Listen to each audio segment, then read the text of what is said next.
மலையை ஏறி இங்க கடைசி மண்டபம், அதாவது ஔவையார் மண்டபம், இந்த மண்டபத்துக்கு அப்புறம் நேரா நம்ம கோயிலுக்கு தான் போறோம். இதுக்கு பின்னாடி வந்து தேரையர் வந்து முக்தி அடைந்த இடம் இருக்கு. அதாவது மண்டபத்துக்கு வெறும் நியர்பை அப்படி பக்கத்துலயே வந்து அவர் முக்தி அடைஞ்சிருக்காரு அப்படின்னு சொல்றாங்க.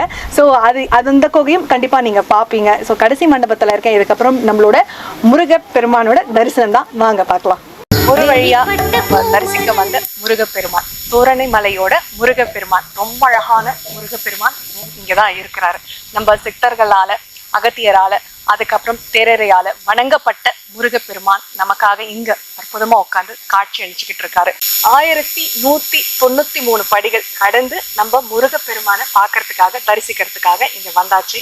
இந்த மலையில, இந்த இடத்துல முருகர் ரொம்ப அழகா அம்சமா நமக்காக அருள் கொடுக்கறதுக்காக உட்கார்ந்துருக்காரு. இந்த முருகரோட ஸ்பெஷல் பாத்தீங்கன்னா அகத்தியர், தேரையர், அதுக்கப்புறம் அவங்களோட சீடர்கள், அந்த மாதிரி நிறைய பேர் இவரை வணங்கி இருக்காங்க.